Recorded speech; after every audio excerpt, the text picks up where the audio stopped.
तो ये जो धर्मेंद्र प्रधान हैं, केंद्रीय मंत्री हैं, शिक्षा मंत्री हैं, उनको ये बोलने का ज़रूरत क्या है कि पेपर लीक नहीं हुआ है। तो आपने एक एजेंसी को अथाह पावर दिया, किस मकसद से दिया? ताकि आप अपनी मर्जी से चीज़ों को करवा सके। और भाजपा के सांसद संजय जायसवाल का नाम कैसे नहीं आया अभी तक? संजय जायसवाल का नाम नहीं आया। संजय जायसवाल का इसमें नाम आया हुआ है।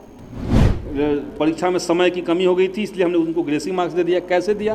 उसी बीच में आपने नीट का रिजल्ट दे दिया, ताकि दुनिया जो है वो लोकसभा का रिजल्ट देखे और नीट पर किसी का ध्यान न जाए, और उसमें जो गड़बड़ी है वो है रह जाएगी। तो एक चोर दरवाज़ा जो खोला, जो चोर की दाढ़ी में तिनका कहा जाता है। नमस्कार, फर्स्ट बिहार झारखंड देख रहे हैं आप, मैं आपके साथ प्रिया। नीट पेपर में हुई धांधली आजकल लगातार तूल पकड़ते जा रही है। बार बार जो स्टूडेंट्स हैं वो सड़कों पर उतर रहे हैं और लगातार प्रोटेस्ट जारी है। हमारे बीच ऐसे में पालीगंज से विधायक संदीप सौरभ जी, इनसे जानते हैं कि आखिर भाकपा माले का इस पर क्या स्टैंड है। जिस तरीके से पेपर नीट का जो पेपर है वो लीक होने की बातें कही जा रही हैं, लगातार शिक्षा मंत्री का बयान आता है कि पेपर तो लीक हुआ ही नहीं है। देखिए, देश का एक महत्वपूर्ण परीक्षा है नीट, और उसमें जितने लेयर्स की धांधली है, मतलब एक जगह पे धांधली होती, एक जगह पे गड़बड़ी होती, तब तो बात अलग थी। 50 लाख के आसपास छात्र जिस परीक्षा में बैठ रहे हैं, उसका सबसे पहले तो पेपर लीक हुआ। पटना में, बिहार शरीफ में और गुजरात में कई जगह पर पेपर लीक की घटनाएं हुई हैं। पेपर लीक में जो लोग शामिल थे उनकी गिरफ्तारी हुई है, उन्होंने बयान दिया है। यहाँ तक कि प्रश्न पत्र जो था वो परीक्षा हॉल से बाहर पाया गया, जिसको एक आदमी जला रहा था, और जला हुआ जो हिस्सा है, बचा हुआ जो हिस्सा है, वो पुलिस के पास जब्त है। तो ये जो धर्मेंद्र प्रधान हैं, केंद्रीय मंत्री हैं, शिक्षा मंत्री हैं, उनको ये बोलने का ज़रूरत क्या है कि पेपर लीक नहीं हुआ है, जब यहाँ पुलिस के पास भी, सरकार के पास ही, सरकार की ही पुलिस है। जांच चल रही है, अभी तक ये साबित नहीं हुआ कि पेपर लीक हुआ है। ये कैसे साबित नहीं हुआ? अगर पेपर जो है वो बाहर सड़क पर पाया गया है, आधा जला आधा बचा, अगर ये जो लोग अरेस्ट हुए हैं उन्होंने गवाही दे दी है, पेपर लीक करने वाले जो लोग अरेस्ट हुए हैं उन्होंने किसी मंत्री का नाम लिया जहाँ पे वो लोग ठहरे हुए थे गेस्ट हाउस में, मंत्री जी के नाम से वो बुकिंग है। तो कौन है मंत्री जी? उसमें शामिल एक जो हैं वो पेपर लीक वाले मामले में उन्होंने मीडिया को ये कहा है कि उसमें एक भाजपा के एक सांसद शामिल हैं, उनसे बड़ा करीबी उनका है, उन्हीं का वो मैनेजमेंट देखते थे, और वो पेपर लीक में शामिल हैं। कुल मिलाकर के ये कि गुजरात में और बिहार में पेपर लीक हुई है। परीक्षा के समय ये मामला सामने आया, अखबारों में छपा, पुलिस के पास केस दर्ज है। तो एक चीज़ ये हो गई। दूसरी चीज़ जो है कि पूरे नीट मामले में सबसे बड़ा संदिग्ध मामला है कि रिज़ल्ट कैसे दिया गया, कब दिया गया। 14 जून को रिज़ल्ट देना था।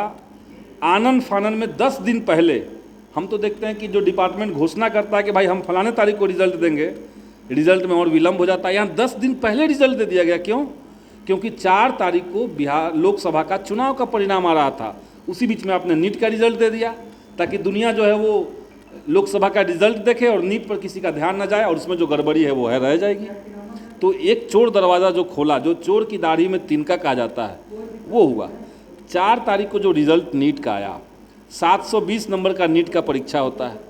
एक सवाल आपने गलत किया तो आपका 4 नंबर का सवाल कट गया और 1 नंबर निगेटिव चला गया, यानी आपका 5 नंबर खत्म हो गया।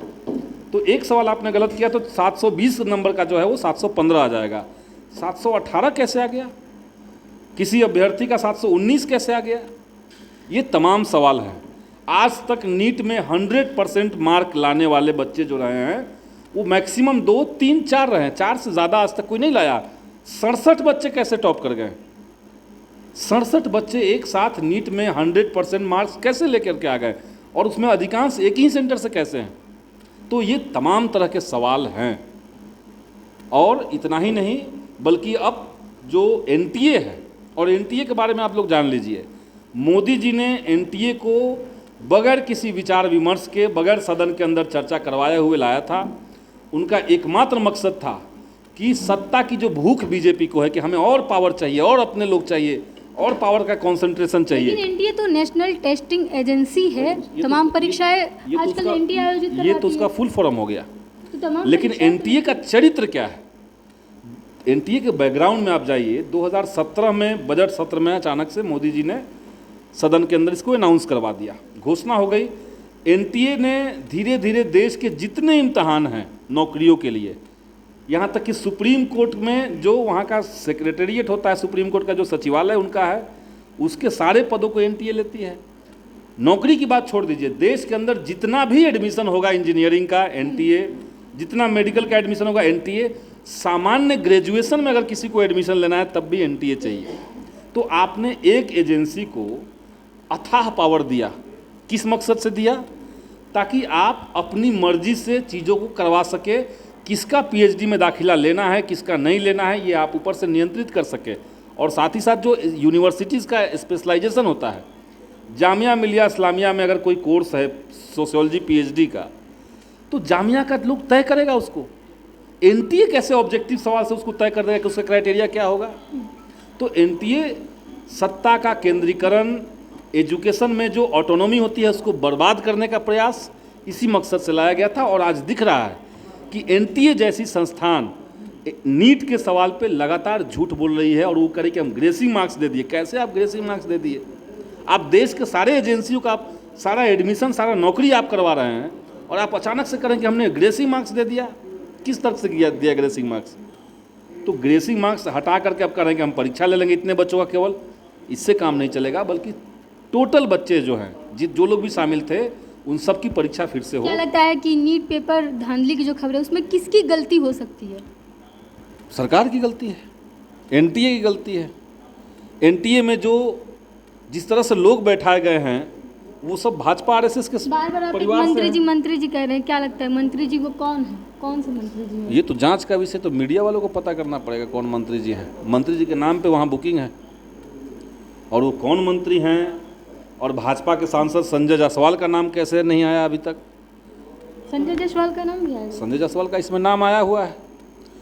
पेपर लीक करने वाला एक व्यक्ति जो अरेस्ट है, उसके घर में जब मीडिया पहुंचती है तो उसकी मां ने जो बयान दिया, जो मां उनकी जदयू की नेता हैं, उन्होंने बयान दिया मीडिया में कि संजय जायसवाल के लिए ही ये काम करता था, उन्हीं का सोशल मीडिया यही देखता था। तो ये सब बातें सामने हैं। संजय जायसवाल के करीबी आदमी है वो। तो हम ये नहीं करें कि उसमें संजय जायसवाल या कोई भाजपा के नेता शामिल हैं कि नहीं है। हम केवल ये करें कि उसको एक्सेप्ट कीजिए कि इतने बड़े पैमाने पर, इतने नीट के अंदर इतने बड़े पैमाने पर गड़बड़ियाँ हैं, पेपर लीक से लेकर के रिजल्ट देने तक में। और जो ग्रेसिंग मार्क्स की बात आ रही है कि 1500 बच्चों को ग्रेसिंग मार्क्स, कैसे दिया आपने 1500 बच्चों को ग्रेसिंग मार्क्स? किस आधार पर?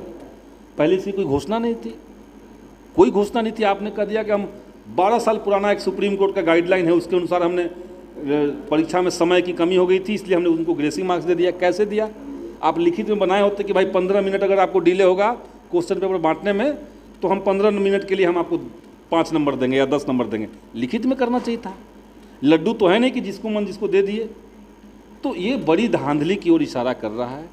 इसमें केवल इसको ढकने से, छिपाने से काम नहीं चलेगा। बच्चों में काफ़ी मैंने हतोत्साहित बच्चे क्या हैं। करना चाहिए एनटीए को, सरकार को? दोबारा से नीट की परीक्षा ली जाए, एनटीए को आने वाले समय में लिमिटेड किया जाए, ख़त्म किया जाए, और ऑटोनॉमी जो होता है किसी परीक्षा का, किसी डिपार्टमेंट का, किसी भी यूनिवर्सिटी का, उस ऑटोनॉमी को बहाल किया जाए। ये बहुत ज़रूरी है। हमारे साथ विधायक संदीप सौरभ थे और जिस तरीके से उन्होंने कहा कि नीट परीक्षा में धांधली को लेकर के आए दिन जो स्टूडेंट है परेशान है, उसको लेकर के कि जल्द से जल्द एनटीए को जो है वो लिमिटेड करना चाहिए और परीक्षा को फिर से लेना चाहिए, और जितने भी स्टूडेंट्स के साथ अन्याय हुआ है उन्हें न्याय मिलना चाहिए। आपकी क्या प्रतिक्रिया है कमेंट बॉक्स में लिख के बताइएगा। देख रहे थे फर्स्ट बिहार झारखंड। धन्यवाद। पनोरमा ग्रुप, जो सोचता है वो करता है। आपके अपने सपनों। ये लो, मुंह मीठा करो। आज मैंने अपना जॉब छोड़ दिया, अब हम पूर्णिया वापस जाएंगे। जॉब छोड़ दिया है? मतलब ये घर कैसे चलेगा? हम करेंगे क्या? और माँ बाबूजी क्या बोलेंगे? इसलिए मैं एक और मिठाई का डब्बा लाया। अपने बिजनेस के लिए लोन अप्रूव हो गया। अरे लोन अप्रूव हो गया वो तो ठीक है, लेकिन पूर्णिया में हम रहेंगे कहाँ? अपना घर भी तो नहीं है वहाँ। इसलिए तो एक और मिठाई का डब्बा अलग से लाया हूँ। हमने पूर्णिया में घर ले लिया है, पूर्णिया के ई होम्स पैनोरमा में। पूर्णिया में पैनोरमा ग्रुप लेकर आए हैं ई होम्स पैनोरमा। बड़ा घर, आलीशान जिंदगी और अत्याधुनिक सुविधाओं के संग। अरे अब क्यों मुंह मीठा करवा रही हो? क्योंकि हम घर वापसी जो कर रहे हैं। घर वापसी की खुशी पूर्णिया में ई होम्स पैनोरामा के संग।